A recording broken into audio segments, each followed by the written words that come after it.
Good morning, everyone. I'll wait a few minutes for some others to hop on, and then we will start. Thank you.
Terrific. I'm seeing a few more people hop on, which is great.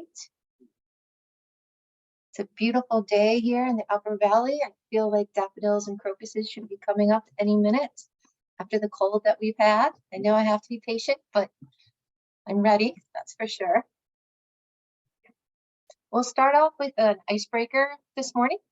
And then while we're doing that, hopefully some more folks will hop on. So the icebreaker for today is, when you look back, or currently if you're taking classes, what was your favorite class or activity in school? And it could be anything at all. So I'll kick it off while you have time to think about it. I was very much involved in chorus and musicals, so that was kind of my highlight. And I remember taking a class where we learned to macrame, and then you can put your plants in them, like a macrame plant holder. And I remember I was super proud because mine actually could hold a plant, and I wasn't very crafty, so I was like, I could figure this one out. How about you, Anna? Do you want to hop on? Good morning.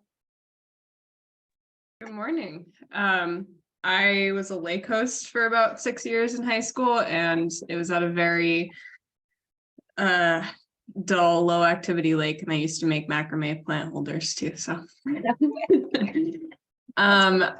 I studied environmental science in undergrad, and I took a class where we studied water rights out west, and then we took a 2-week backpacking and river rafting trip out in Utah and Colorado. So that was definitely my favorite class.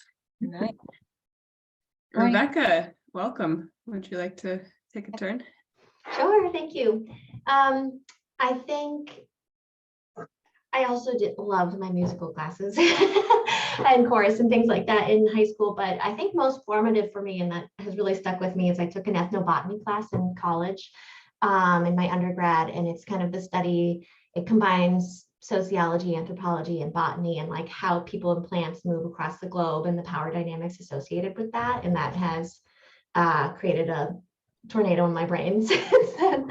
But yeah, it was just really lovely, very informative, and I now whenever I look at plants, I see friends, not food. Brooke, what about you? Good morning, everybody. Brooke Freeland. I'm with the Couch Family Foundation, and I would say for me, my Latin teacher at Hanover High School, Miss Bagnolo, Latin wasn't transformative, but kind of learning about Italian history was, and then in college, kind of that passion was sparked, and I traveled abroad to Italy in college, and then studying art history in Italy was definitely very significant to me. So I will pass it on to Lisa. Good morning, everybody. I guess in high school, I loved creative writing. And then in college, anything to do with children and child development and good education for kids. Elizabeth? Thank you, Lisa. Good morning, everybody. So I think I sold my areas of interest were art, like visual art mostly. And so I think I sold my first piece of art when I was like 17 or something like that. And I actually made a living in my late 20s and early 30s as a working artist, but I worked on and off in nonprofit centers, an art museum and an art gallery and stuff like that. So yeah.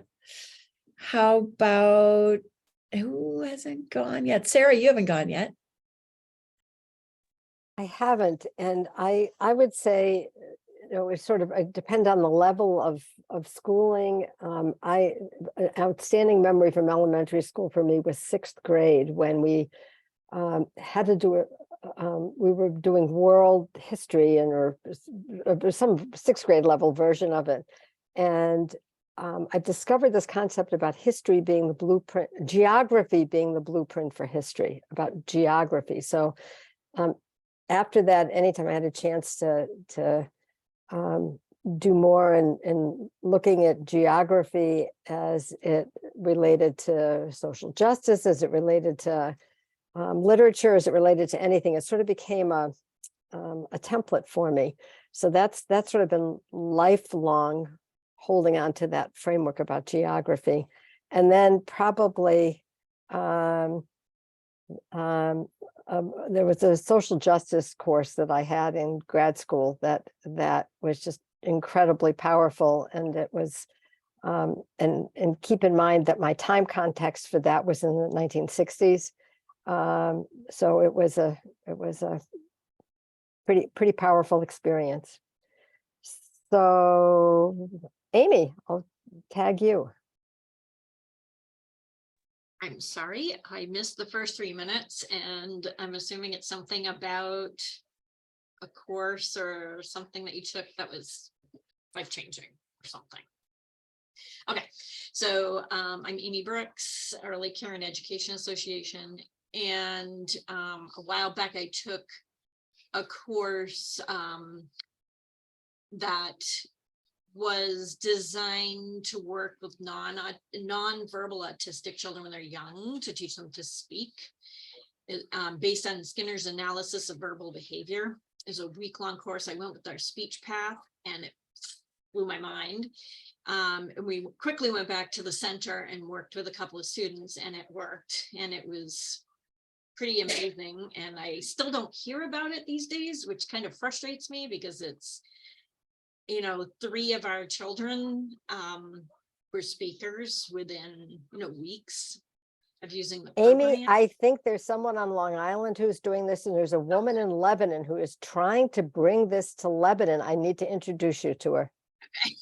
It was Dr. Carbone that did this, that was doing the study based on Skinner's analysis of verbal behavior. But to see something, it wasn't really ABA to the, that kind of behavioral piece. It was just really teaching children and giving them a motivation to verbally. And then we talked a lot about nonverbal language, which was fascinating to me because of animals. Horses, speak non-verbally. People do too. And I don't know, has Rebecca gone yet? You went? I think it's Tracy. Good morning. Morning, everyone. And I'm sorry, as I said in the chat, I may have to jump in and out today. I'm on my own with staff shortages today.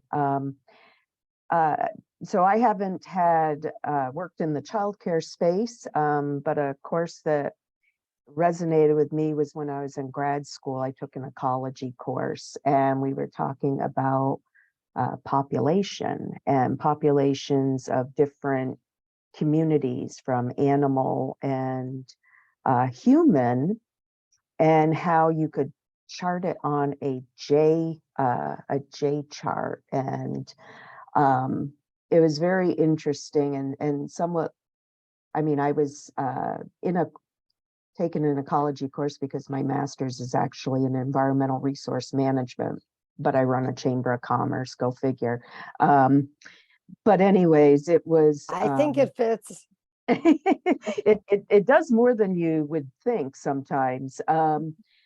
But it kind of opened my eyes as to what limiting factors are and where we are going with population and how we affect environment. And so if that is something that you're interested in, I would encourage you to look into it, because it was eye-opening for me and it stayed with me for all these years. So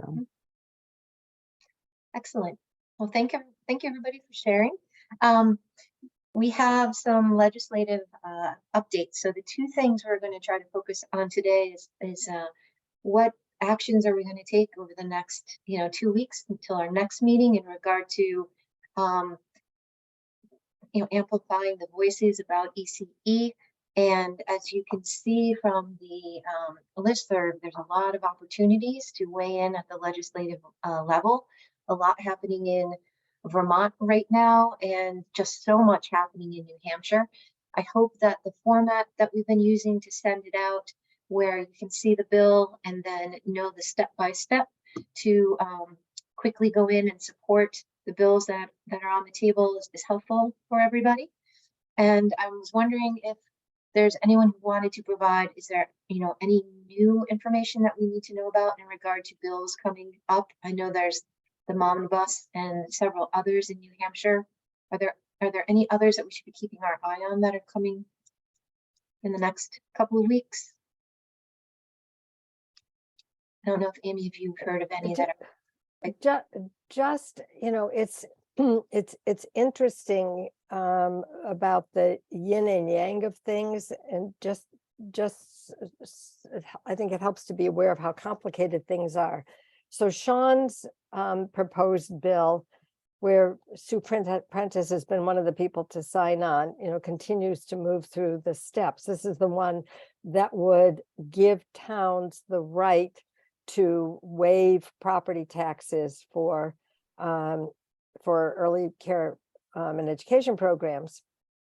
And at the same time, there is a proposal that Sue Prentice is also a sponsor of, that would create a study committee to look at giving towns the right to require payments in lieu of taxes from nonprofit organizations which are currently tax exempt.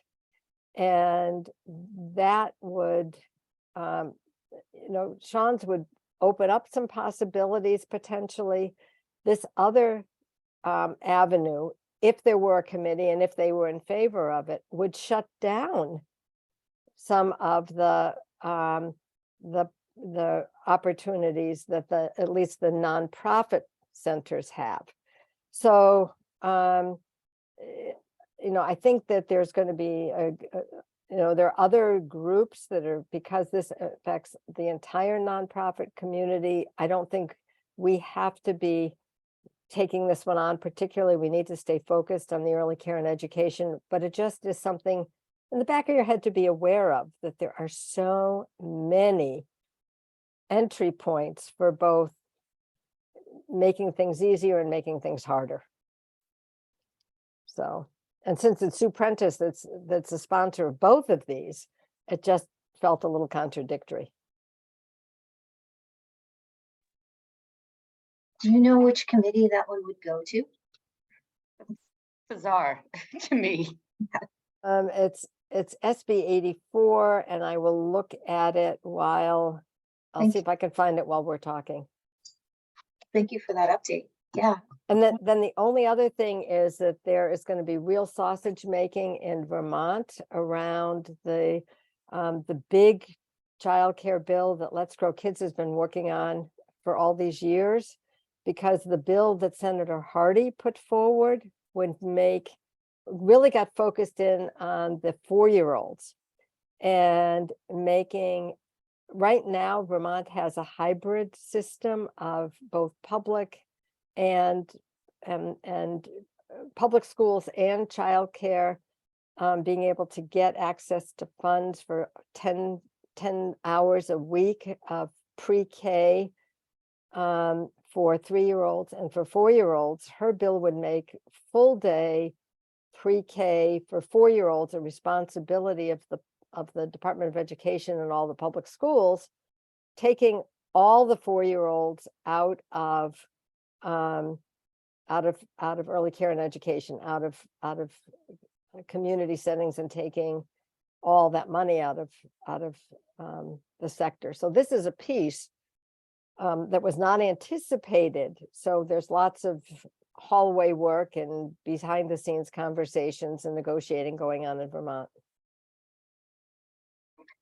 I can't even Actually, imagine that. You know, like if you don't have the facilities, how can they force schools to, I mean, it's multi-million dollars just to add some of the renovations that we're doing, which are minor. So then the school boards go to their community, and if the community has high tax rates, they're going to not support the bond. So it's going to impact all of the taxpayer base, because in order to add additional classrooms, it's going to have to be through some kind of, you know, like I mentioned, some kind of bond. So it has so many layers to it. Sorry, Amy, what were you going to say? no, I was gonna say Annie Custer had this idea too. Mm-hmm. It would open up so many infant toddler slots. And I'm like, no, it wouldn't. It would close centers. It's not going to be anything left. It would increase families. So Yeah, I don't. and in Vermont, with this floating around out there, Let's Grow Kids is in an awkward position, because Yeah. if they say, we want you to support early care and education, but we don't like the way you're proposing it, they really are in a double bind. So they're having to do some very strategic moving and rely on other kinds of partners to talk about some of these issues, Joanne, like you just mentioned. Sarah, where do you get all of your information? Is there some place that I could go to like learn more about these bills and the ins and outs? It's fascinating, but is it because you talk with so many people in your day that you pick up on it, or is there a resource that I could kind of go to? Yeah, it's probably because I'm getting little bits from so many places, but let me connect you with, like, there's been some published articles about Senator Hardy's bill that are coming from other sources than Let's Grow Kids, who really has been very, very careful and really not to say anything negative at all, in order to elevate this bit. But Senator Hardy herself has been the biggest spokesperson. She's been putting out the most verbiage about this. So let me send you something after this meeting. Yeah, I appreciate Does it. Vermont not already have a mixed delivery system? It has a mixed delivery system now, and she would end the mixed delivery system and move it totally over to Department of Education. And yeah. Yep. So, and I personally live in a supervisory union that has 8 towns and has a mixed delivery system. And it's a struggle. And it's also a community into which a noticeable number of families moved during COVID. And so the child population in the schools has gone up by quite a bit, without capacity in the buildings, just as you're saying, Joanne. So, yeah. So it might be an opportunity for Senator Harding to kind of hear from providers about the economic, how those economics don't work if you take their 4-year-olds, just to help educate her. I had talked to Annie Custer's office right after I heard her speak, and they were like, okay. So like that wasn't really, it was sort of impromptu. It wasn't something that was really thought through. I think Sean's bill was heard this morning. So I'm curious how that went. And I spoke. Sorry, Amy, and we're all set up for 4-year-olds. We've got everything, you know, we've got the teachers, we've got all that stuff, and to pull that out, you're going to be backtracking and redoing work, and it's definitely going to impact the workforce, which is our biggest our biggest challenge. And they're still gonna need you, Elizabeth, because school does not run from 6:30 in the morning to 5:30 at night. So like, there's a lot to it. I spoke to Senator Gendro up here, and this, actually, she covers Warren, the backside of Newfound Lake, that area up to Haverhill in Grafton. And she said that, at least in the Senate, that let's see, it was the establishing a Department of Early Childhood Education what was probably going to die. And there was that thing with the hot mic. And then I was talking to Christina, and Christina D'Alessandro said that the governor might just move on that instead. Trying to think of the others. 237 is next Wednesday. The hearing's next Wednesday. So that's the one everyone's kind of rallying behind right now. And she actually had very awesome questions about SP. Senator General had awesome questions about all of them, but especially 237. And, you know, she also came from like the mom point of view of the one about, it's SB 206 about corporal punishment and about the interpretation of corporal punishment and how that compares to what's already on the books that you're not allowed to do. It's very descriptive in our regulations, what we are not allowed to do, and what corporal punishment will basically raise the criminal level. And, you know, instead of like investing in helping support childcare centers manage children to staff centers so that they're not burnt out, you know, it's just another punishment element. So they were just kind of, what is going to go with that? Is there, of course, there's not going to be any funding to help students, because right now Elizabeth can speak for it, but they keep passing rules where you have to keep kids that have behavior issues. It is very difficult to expel a child.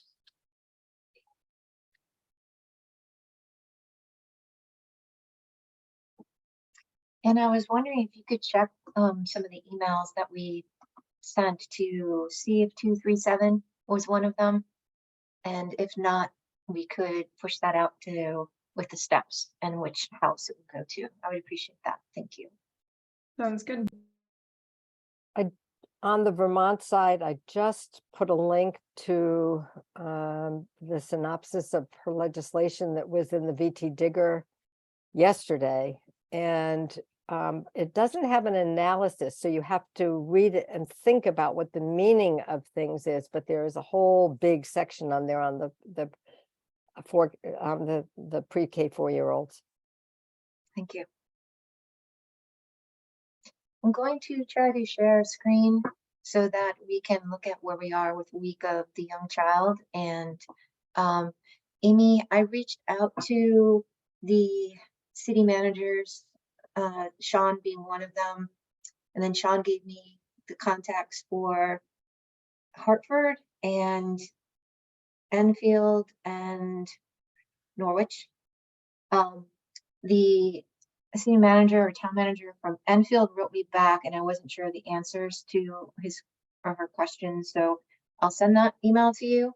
And then I'm going to follow back around. Basically, what I asked is for support, being able to hang the banner, and if they had idea for where we could put posters around for Week of the Child, if we could unite those cities and towns, I think that would be pretty meaningful, particularly since people drive across the river and commute to those areas. It would kind of get the word out and get some and try to emphasize what we can do during that week. Where we left off last time was talking about, give me a second so I can pull up the screen.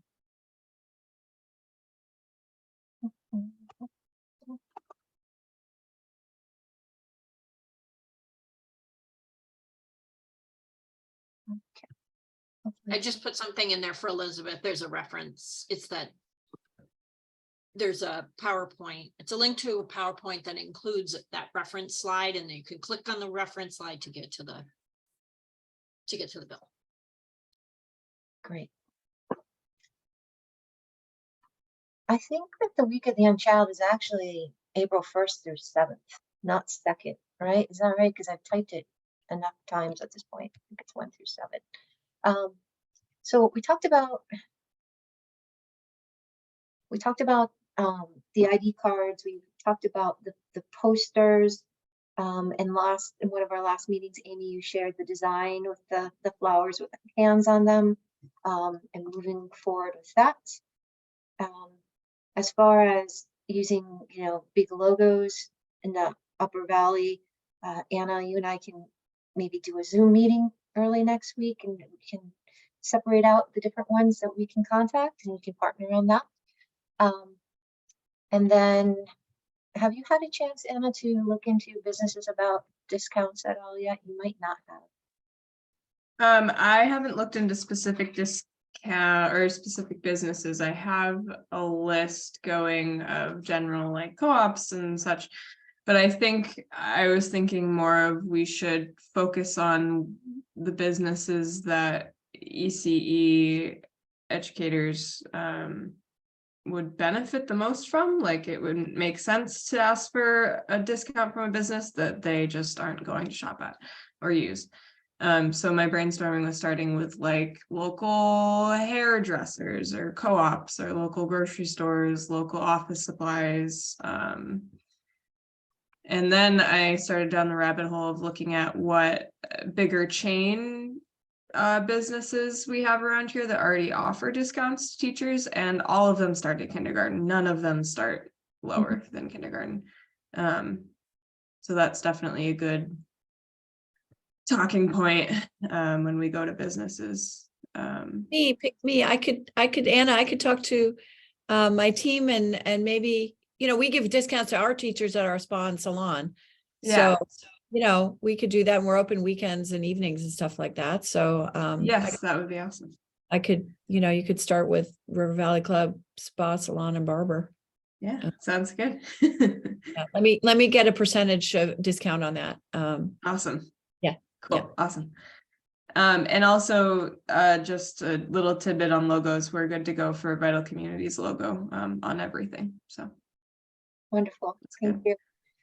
I can see Amy was typing, so could you maybe help to push out where your educators kind of shop and what would be valuable for them too? That would be great to have that list to go off of. It's pretty much that teacher's discount list that I sent you. Yeah. Craft stores, things like that. And I did talk to Jackie Cowell about Seala.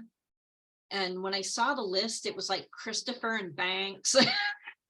And like, I think there was one on there like Hobby Lobby, and that was it.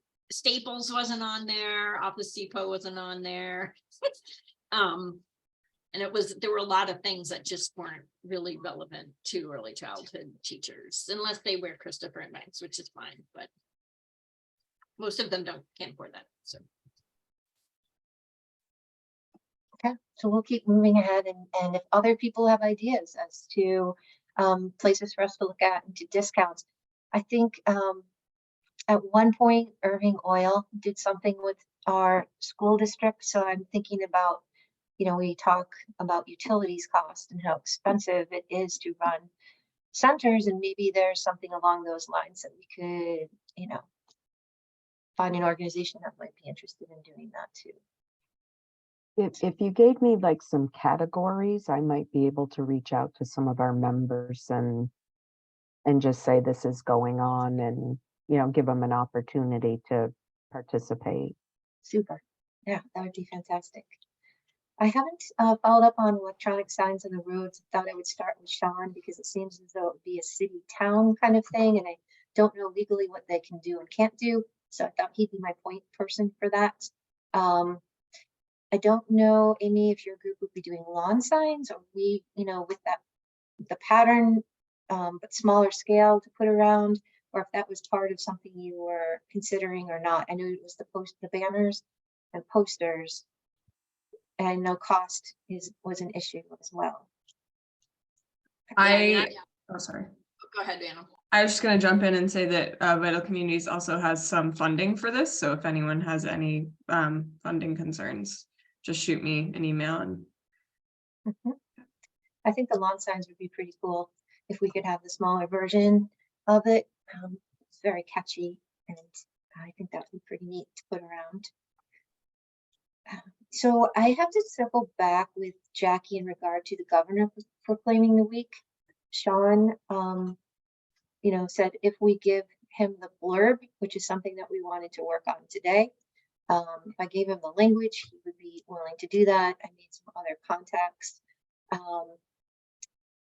And talked a bit about connecting with corporate counsel from Vital Communities. Is there a meeting coming up this month? That next meeting is there's a meeting in March. They would have a couple of weeks of margin between that meeting and, getting things out if they were going to be part of posting signs or making announcements within their workforce to be saying, we as a company celebrate this or whatever. I could check and see if something could go out to them before that March meeting.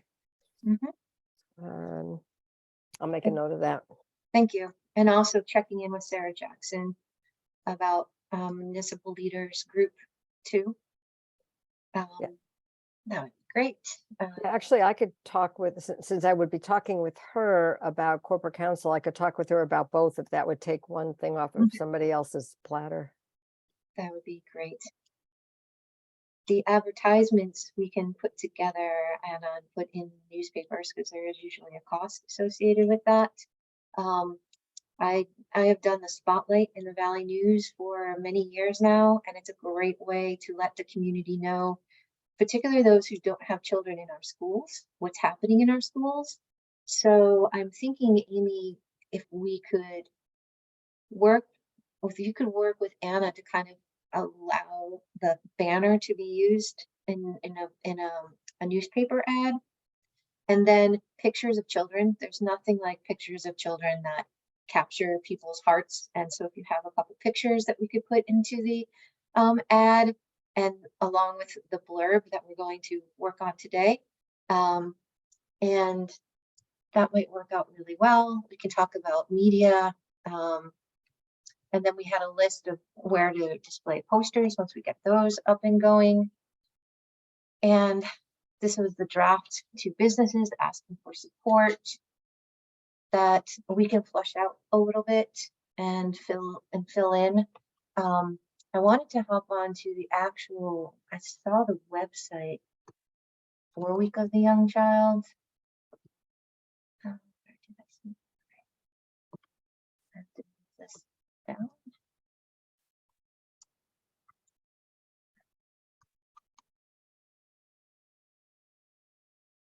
Can everybody see the Week of the Young Child on your screens? Okay, great. I didn't know if there was language that we just wanted to borrow rather than reinventing the wheel, because we know language consistency is really important in the work that we're doing. Should it be as simple as my screen's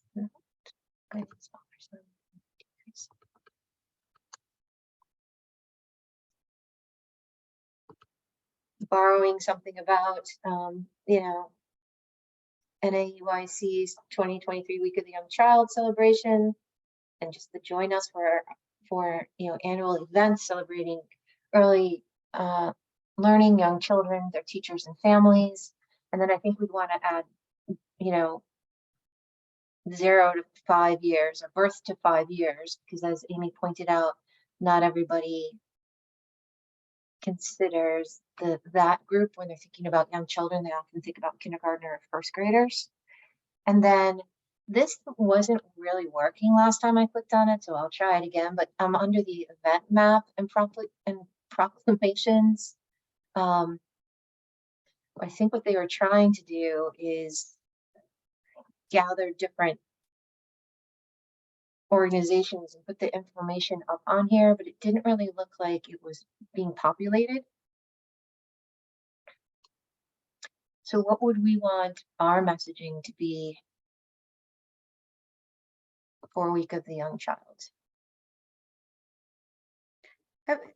Two thoughts. Have we connected with Jackie, who's now leading the New Hampshire AEYC chapters, and just so she knows what kind of some of the strategies we're doing?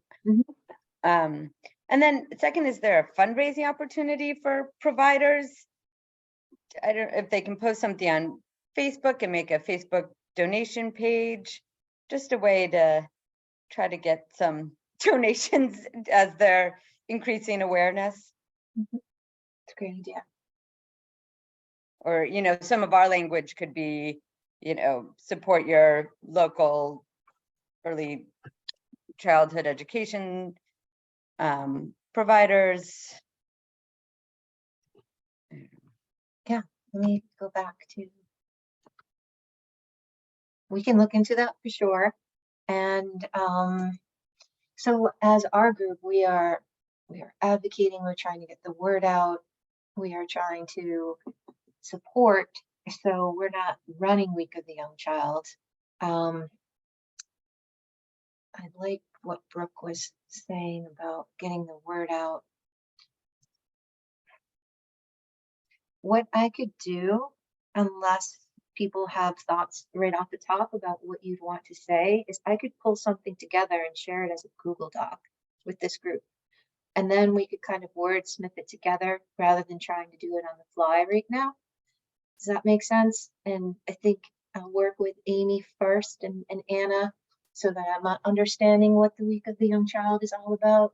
And then I will send it out over the weekend, so you should have it. And then I'll just do a closing date of, like, you know, by Wednesday of next week. It's an action step for us to do. By Wednesday of next week, we'll have agreement on the language for our blurb. That, and so let's think the populations that this is going to is the places. This is what Sean Mulholland would use for his proclamation. So that's one stakeholder group. The newspapers and ECE listserv, that's another stakeholder group that this would go out to. Is there a third stakeholder group that we should be considering? Are those the major two? I've been meeting with our communications team at Vital Communities. We have a spring newsletter going out. The problem is that it's going to be mailed out on April 3rd. So it probably won't reach people's doorsteps until it's too late. But we did talk about putting a blurb in there, but it just doesn't seem like the timing will be right. But instead, we were recommended to write an editorial. And I think I remember someone saying that we attempted that last year and then it just didn't get out in time. So maybe if we could have like mid-March as a deadline for writing an editorial to have that out. And we have, we're working on creating an ECE page through Vital Communities for Facebook and Instagram. So that we can just post anything we want, bills, stats, photos, blurbs, anything can go through those channels, and those would reach probably the same crowd that the regular every other Vital Communities thing reaches. Great. Yeah, I'm really excited to hear that. And because I keep checking the Vital Communities website to see whether ECE has, made it into like the real world of Vital Communities. Yes. So this sounds optimistic that's going ahead. The other thing on the doing an op-ed or something like that would be to work with Jackie Furman and it's Janet McLaughlin in Vermont, the heads of the NACCE groups in each state, because this is actually NACCE's Week of the Young Child. And so we would want to be joining them in this so that they may have some language already written for things like op-eds out of either the national or the states. And if we could talk to them quickly about that and then put our own spin on this group here in the Upper Valley is, joins with them in this celebration, and these communities are all part of it. And give some, give some recognition back, like to Hanover for putting a banner, and Lebanon, and in other words, recognize those that are coming to the table. Could be our additional spin on whatever the national or state level language is about the week. Just as a possible way to shape that,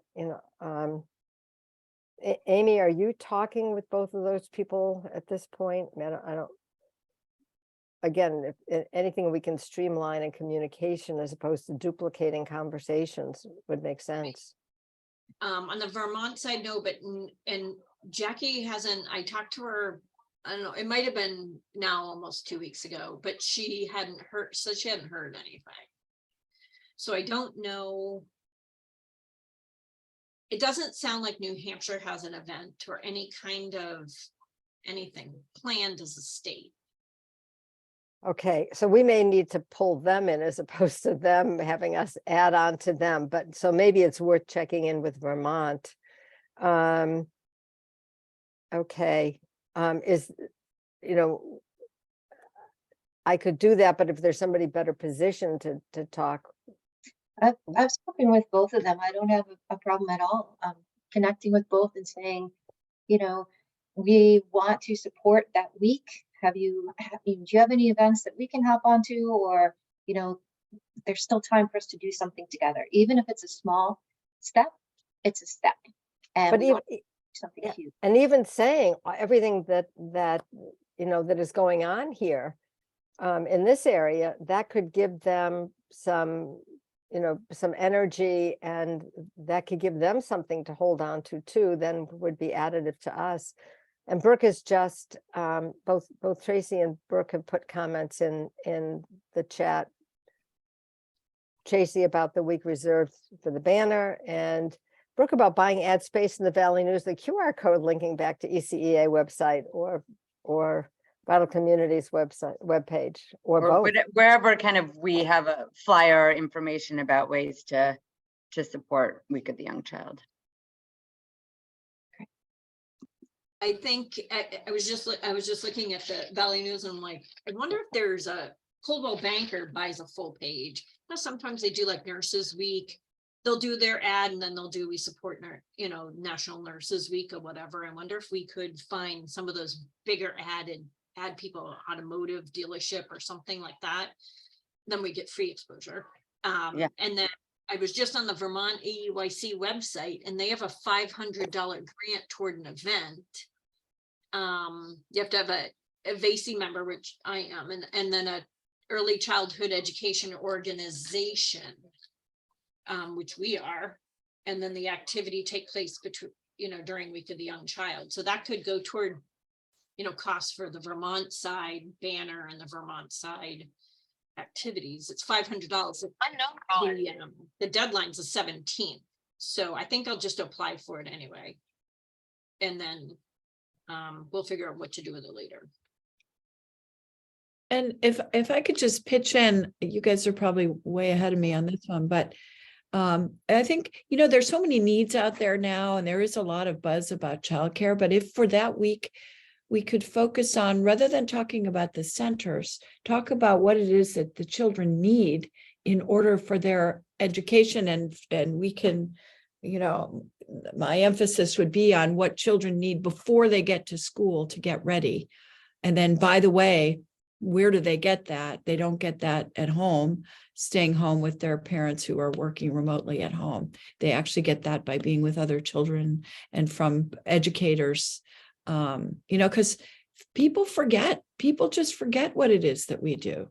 And they don't think, they think it's babysitting, and if that's always something, Lisa, we used to talk about that, right? Like over and over again, they just forget that it's not babysitting. So, but if we could do it from the standpoint of the children and emphasize what it is the young child needs, I think that will make a more compelling story for people.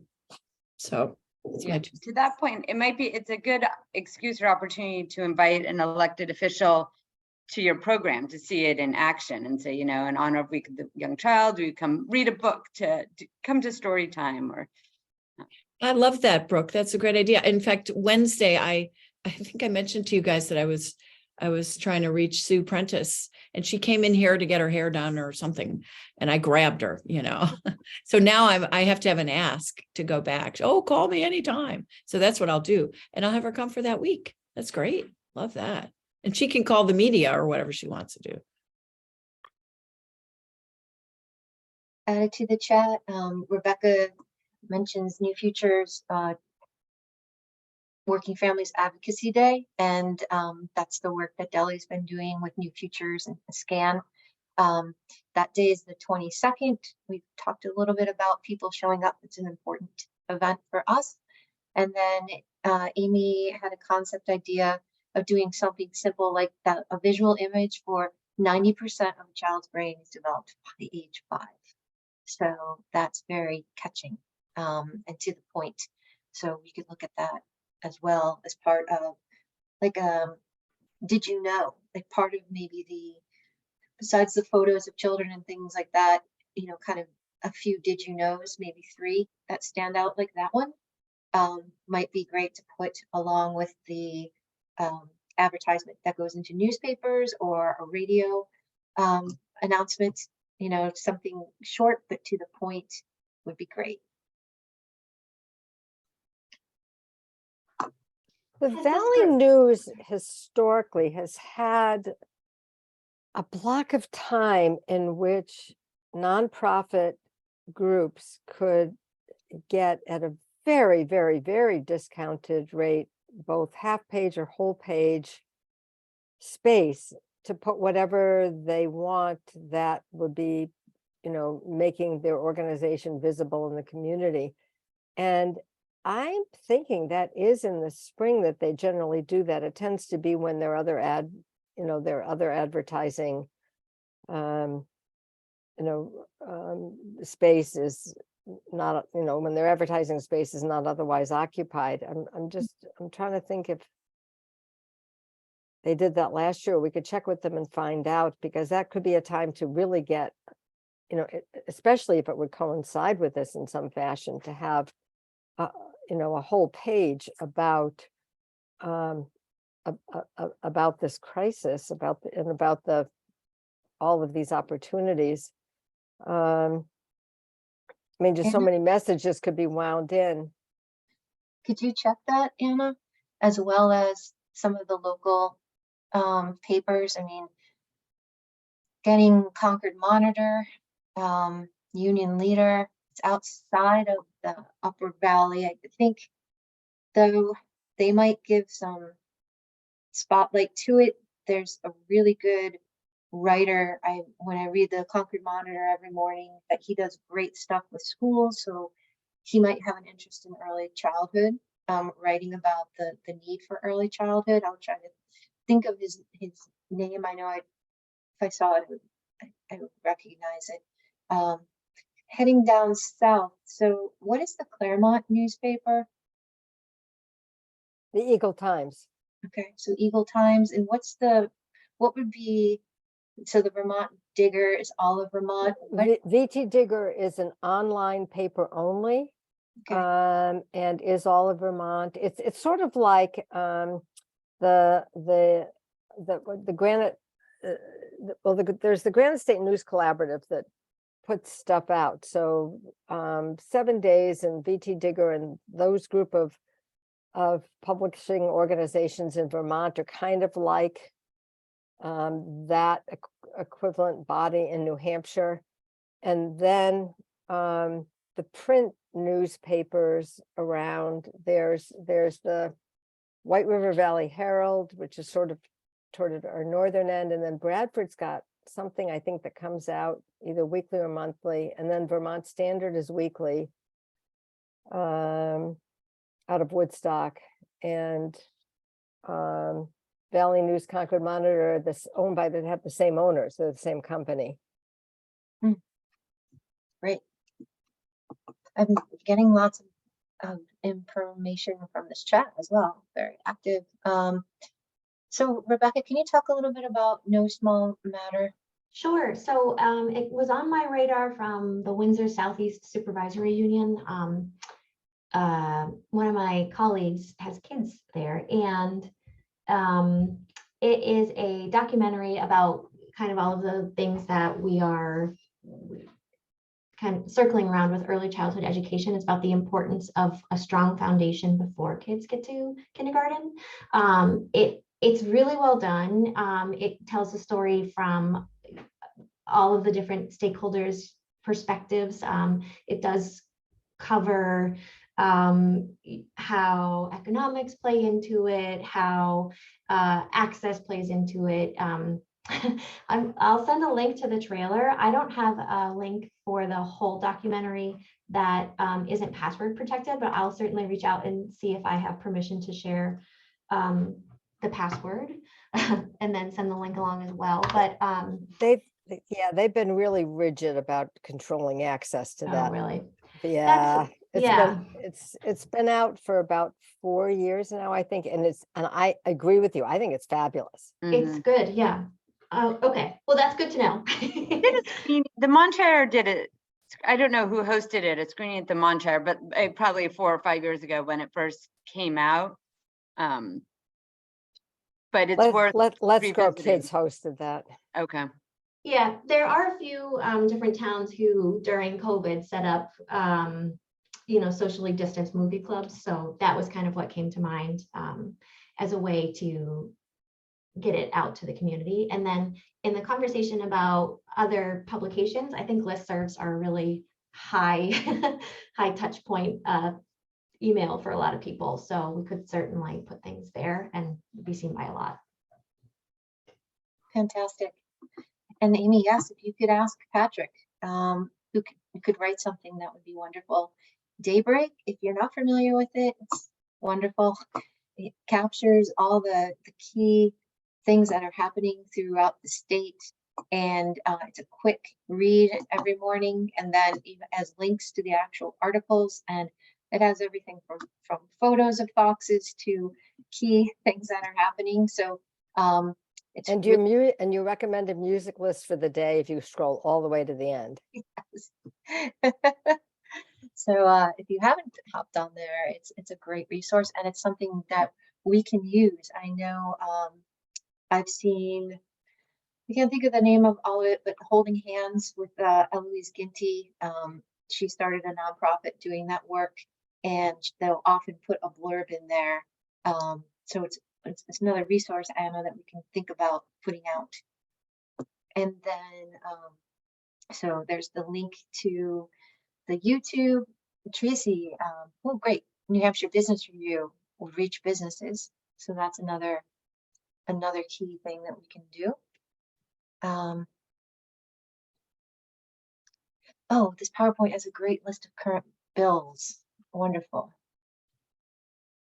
And SB 84, sponsored by Prentice, will have a pilot for nonprofits who are exempt from tax committee on Senate election law and municipal affairs.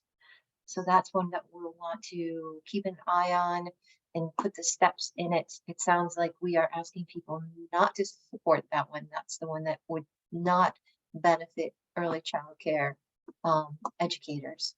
So we want to make sure when we're identifying the different bills to let people know if we should support or not support. Sometimes the language is tricky, the way that they read.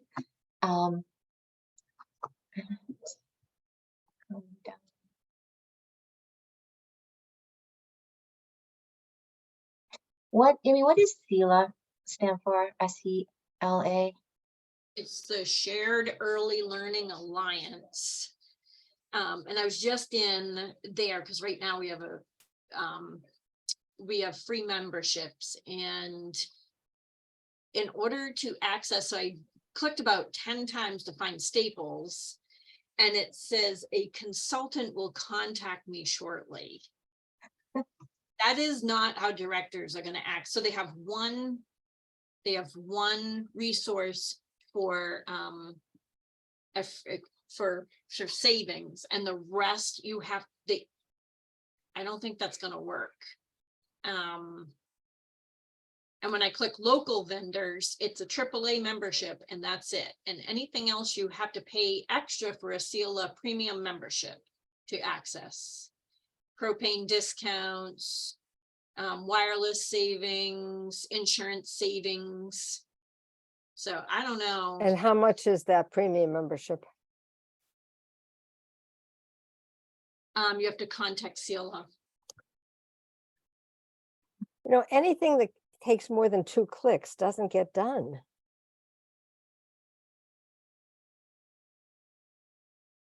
But that's something that we could lift, right? Anna and I could lift that and have the ability to wait for people to get back and then open doors to have them agree to do discounts and then what it might look like.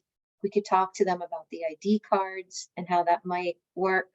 So like, I think part of our role is to be the lift and to see if we can make things easier for others. So we'll add that to our list when we meet next week, Anna, about like separating this out.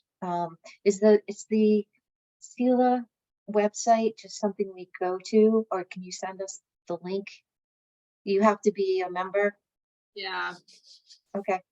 Yeah, I mean, I'd be happy to give you my login information. You can explore it. Yeah, so some of the discounts, you know, you have to go to, it has to be made in the name of the business. Like Party City, must be paid by organization, check, or credit card. Which means it's not personally for the teacher. That's not a teacher discount necessarily. Mhm. So I don't know, I'm a little jaded still. I've always been jaded by CELA. It's like just confirming it. Well, it's something we can look into at least. I think when people ask questions, we can say, we looked into it and this is as far as we could get. And then, you know, we're lifting every rock that we can, and it can't hurt to ask and to look into something. I've been told no a lot, but at least I know that I've asked, and that's okay. Tracy notes that she reserved the banner in Hanover, so that's great. Brooke added buying ad space in the Valley News with the QR code. We talked a bit about that one. I might have skipped some, I apologize. Oh, I went back up. That was for me. Okay, and then Amy's going to connect with Tracy about some potential partnerships, which would be great. So as far as the agenda today, we've covered what we're going to talk about, keeping up on Vermont and New Hampshire legislation. We have some new tools and resources that we can look at to keep all of us up to date on that. We, I think, are in a pretty good place with Week of the Young Child as far as next steps.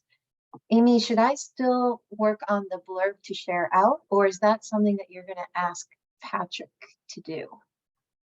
Or are those two separate things? I just want to be clear before I end the meeting. I think if we can look into the nonprofit ad, that would be great. And then we could just ask him if he wanted to kind of piece that together with the ad. Great. But he can contact him. I just worked with him on that other piece and he was very thorough. I thought it was a great article. And the nonprofit ad, that's one of the kind of the 3 did you knows, and being an expert in the field, could you send us 3 did you knows, including the one about the green? Yeah, I was going to ask. We have an R3 committee this Sunday night, and I will put that to them to create. And then I was wondering if I can ask one or two of them to attend the next advocacy meeting to kind of, instead of interpreting it for them, bring them up. That would be really a good thing for them as well too. Absolutely. Okay. Just send me their email addresses, and when I send out the advocacy committee agenda, I will just add their names to the list, and that way they can hop on the Zoom, because the Zoom is open to anybody who has the agenda, and that'd be exciting to kind of hear their perspective and their lens on it. So I love that idea. Any other business that we have today? Joanne, I just wanted to mention that, remember when Delhi came on a couple weeks ago and talked about the childcare advocacy day on the 22nd of February. I am renting a vehicle and taking, like 5 or 6 teachers, at least 3 or 4 of whom will have children in tow, because if they're not at the center, we can't make ratio with their kids there. So we'll be there for like the first hour, and then we'll have to turn around and come back. So I'm trying to confirm with her that that she's expecting us and that it's worth the effort that we're going to. And I've spoken to a couple of parents who are like wildly excited for some reason that we're doing this. So I'm encouraging them to come. They're not gonna, but they want to be supportive. And so There's That's- also a day in Vermont in the legislature for those people who live on the other side of the river. The equivalent event is on March 15th. So it's a little later. Sarah, can you send me info about that? I mean, a third of our families are Vermont families, and a bunch of our employees live in Vermont. Yeah, I don't have, all I have is the date. I don't have the material yet, but I'll see if I can find it, and then I'll send it to The group. Joanne and Anna for this list or for this group. Okay. I will be going on the 22nd. And Sarah Jackson would like a list of people who are going, I think just for the purpose of excitement. But also maybe just to share around and say, look, these people are going, you should go too. So if anyone knows of anyone who's going, if you could just shoot me an email with that would be great.